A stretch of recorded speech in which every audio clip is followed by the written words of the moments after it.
Air signs, tignan po natin kung ano yung mensahe para sa iyo ngayong araw. Keep in mind po na ito ay general reading lamang. So, hindi po lahat ay makaka-relate. So, be open-minded.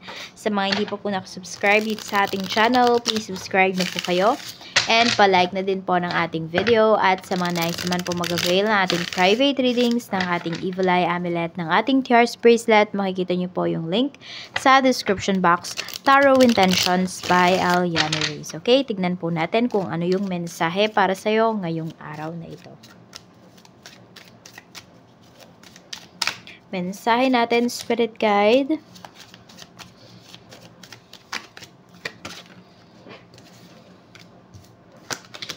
Okay. So, may mga nanloloko sa'yo dito, year signs. Ayan, o. Okay. Meron din pala dito. Pwedeng may lumalaban dito or pinipigilan niya na matempt siya. May mga opportunities pero binablock niya kagad yung mga opportunities na ito. Okay? So, meron ditong tao, loyal talaga sa'yo. Air signs, yun yung pinapakita. Or pwedeng ikaw to, mas nagiging loyal ka na sa sarili mo. Kung dati, ikaw mismo yung naglalaglag sa sarili mo, may mga kinikwento ka sa ibang tao regarding sa mga pangyayari sa life mo, na alam mo na ikakasira mo, pero kinikwento mo pa rin kasi di ka matahimik, parang feeling mo wala kang peace of mind. Ayun, so natutunan mo na hindi pala lahat ng bagay kailangan mong ikwento sa ibang tao. Dapat din pala may tinatago ka rin talaga. You know, dapat pinibigyan mo rin ng privacy yung iyong sarili. So, tignan po natin ano pa yung mensahe para sa'yo. Air signs, Gemini, Libra, and Aquarius. Tignan po natin ano pa yung mensahe para sa'yo. Blessings pa po. Blessings. Ano pa yung pwedeng mangyari, Spirit Guide? Okay, hindi ko alam kung meron gumagawa dito ng chili garlic oil. Baka meron dito, may business kayong ganyan. Or love nyo lang talaga. Parang, ewan ko, chili paste ba yung nakikita ko? Basta something red kasi yung nakikita ko ngayon. So, tignan po natin ano pa yung mensahe para sa'yo ngayong araw. Mensahe pa po natin, Spirit Guide. We have Judgment. Okay, so yung natatempt na to, air signs, pwedeng malayo po sa'yo. So, pwedeng meron dito, magkalayo kayo ng person mo, LDR relationship kayo. So, may mga temptation sa paligid ninyo, sa paligid nyo, sa paligid ng person mo.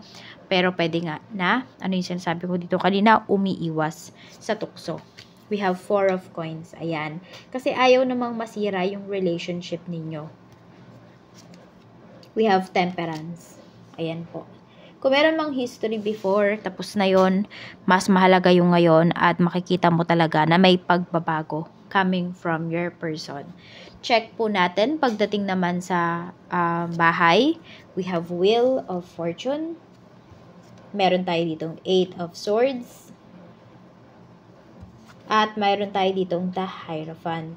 So, meron dito, natatakot kayo na hindi ko alam kung meron dito, hindi ba kayo nagbabayad ng amilyar sa bahay or hindi na siya updated. Pwedeng matagal na siyang walang bayad. So, natatakot yung iba sa inyo na baka, ayun, meron ako na pick up dito. Pwedeng nakasanla yung bahay ninyo sa bangko. Meron din po dito, pwedeng hindi nga nagbabayad ng amilyar. So, parang natatakot ka anytime baka kuhanin ng gobyerno yung bahay mo. Yung tipong ganyan yung pinapakita dito sa ating energy.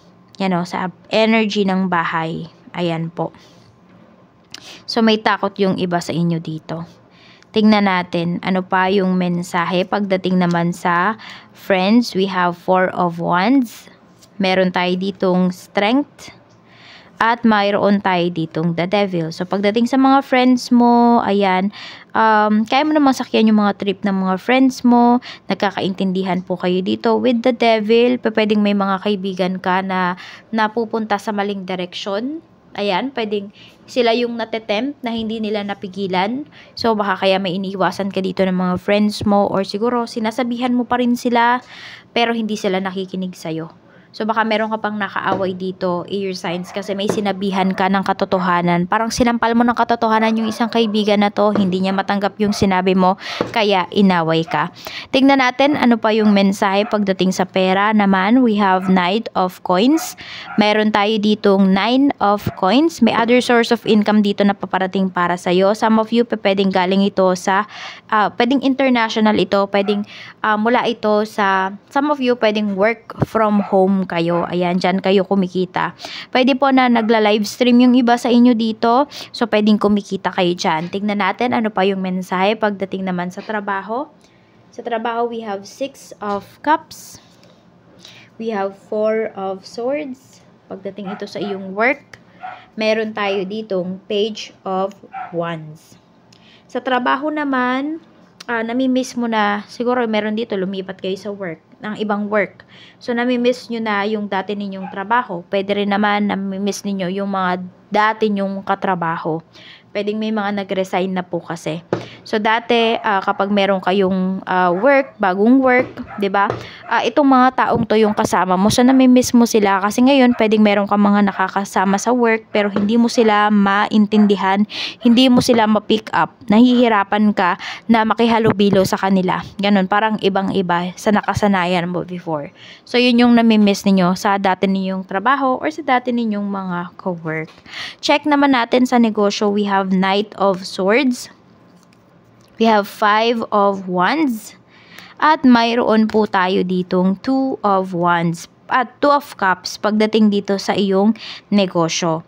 So, ingat lang kayo dito kasi pwedeng mayroon kayo ditong makakausap na akala nyo okay na yung usapan ninyo. Akala mo wala ng problema.